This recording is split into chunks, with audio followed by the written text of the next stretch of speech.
Setiap orang memiliki jalan unik untuk menemukan hidayah, dan bagi Sam Parker Davey, jalannya dimulai dari tempat yang tidak biasa, ladang dan Palestina. Kisahnya bukan tentang menemukan Islam melalui kelas agama tradisional, melainkan melalui permakultur, kasih sayang terhadap alam, dan pengalaman hidup yang mendalam, terutama di Palestina. Assalamualaikum warahmatullahi wabarakatuh. Saudaraku cahaya iman, semoga Allah senantiasa melimpahkan rahmat dan hidayahnya kepada kita semua. Yuk kita mulai dan sampaikan pendapat kamu di kolom komentar ya.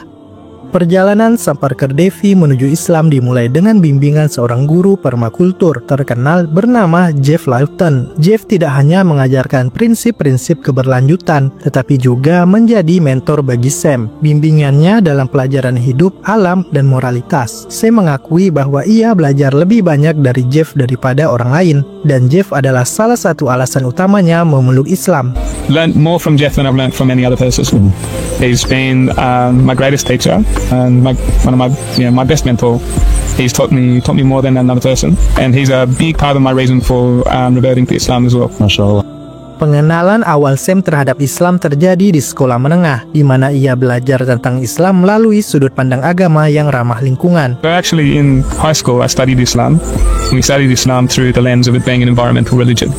So I went to a hippie school, a bit of an alternative to the out there school. I'm sensing a lot of hippie vibes on I'm not gonna lie. I do sense it here and there. Yeah. And so I got taught by this lovely Buddhist lady about Islam, and so we did this part of it about how it related to the environment. And so for me, being environmentally inclined, when I started to learn about how environmental Islam was, it was very clear. It gave me a clarity of understanding morality that I couldn't get from another faith. Meskipun Sam sudah memiliki ketertarikan pada Islam dari sudut pandang lingkungan, titik balik yang paling menentukan dalam perjalanannya adalah perjalanan ke Palestina. Ini adalah pengalaman yang mengonfirmasi dan memperkuat semua yang telah ia pelajari. Sam pergi ke Hebron, sebuah kota di tepi barat yang telah menjadi pusat konflik dan pendudukan. Apa yang dilihatnya di sana sangat mengguncang hatinya. Dari satu titik pandang, ia bisa melihat kota dengan populasi sekitar 150.000 orang yang dihuni oleh orang-orang Arab Palestina. Tepat di sampingnya, ia melihat pemukiman ilegal yang dihuni oleh sekitar 500 pemukim Yahudi. Pemukiman ini dijaga ketat oleh militer Israel, termasuk tentara-tentara muda berusia 18 tahun yang membawa persenjataan berat. Ia melihat puing-puing dari rumah-rumah Arab yang dihancurkan, sebuah kontras yang sangat mencolok antara kehidupan pemukim yang dilindungi dan penderitaan serta kehancuran yang dialami keluarga Palestina mengguncangnya hingga ke lubuk hati.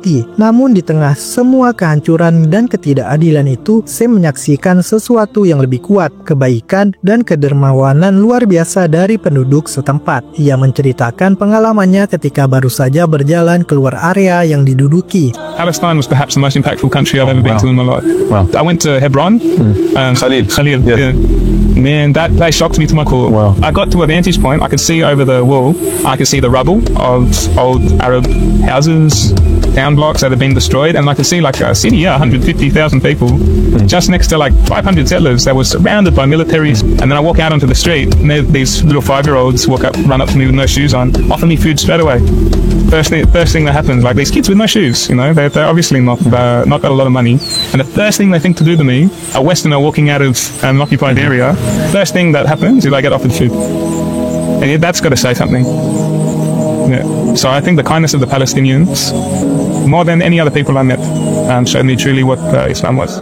Anak-anak yang jelas-jelas tidak memiliki banyak harta, hal pertama yang terpikir oleh mereka adalah memberi makanan kepada orang asing dari barat. Bagi Sam, momen ini menjadi bukti hidup dari ajaran Islam. Ia tidak hanya membaca atau mendengar tentang agama, tetapi ia menyaksikannya terwujud dalam tindakan nyata. Kedermawanan, kerendahan hati, dan ketangguhan orang-orang Palestina di tengah penderitaan yang begitu besar membuka hatinya terhadap keindahan ajaran Islam. Sam menyadari bahwa kebaikan orang-orang Palestina lebih dari orang lain yang ia pernah temui, benar-benar menunjukkan kepadanya apa itu Islam. Semakin dalam Sam mendalami ajaran Islam, semakin kuat keyakinannya bahwa Islam adalah cara hidup yang selaras dengan nilai-nilai dan prinsipnya. Ia melihat Islam sebagai agama holistik dan lengkap, yang tidak hanya peduli pada jiwa, tetapi juga pada lingkungan. Sam menyadari bahwa Islam dibangun untuk orang-orang yang bekerja dengan tanah, yang merawat ciptaan dengan tangan mereka sendiri, sama seperti yang dilakukan Nabi Muhammad SAW. Melalui pengalamannya berpuasa di bulan Ramadan dan tinggal di sebuah peternakan, Sam menyaksikan bagaimana Islam secara alami menyederhanakan hidup. Semakin ia hidup sesuai dengan prinsip-prinsip Islam, semakin jelas baginya bahwa cara hidup ini tidak hanya berkelanjutan, tetapi juga selaras dengan alam di sekitarnya. Baginya, Islam adalah panduan dan manual instruksi yang menyederhanakan hidup dengan memberikan arahan yang jelas dan damai melalui Al-Quran dan Sunnah. Sam menjelaskan bagaimana hidup dengan penuh kekaguman terhadap ciptaan akan mendekatkan diri kepada Allah. Ia menyadari bahwa semakin dekat seseorang hidup dengan alam, semakin mudah untuk mengenali keagungan ciptaannya. Kekaguman terhadap alam ini pada dasarnya adalah bentuk ibadah karena terus-menerus mengingat kita pada ketergantungan kita kepada Sang Pencipta. To the point where even the time you woke up, it was the healthiest time, and the time you went to bed, it was the healthiest time. And then I went through Ramadan being only eating raw food, and I started to see a side of Islam that Islam is built for the person who stewards the land. Islam is built for the person who works with their hands. And I truly believe, because subhanAllah, the Prophet, peace be upon him, he worked with his hands and he knew these truths.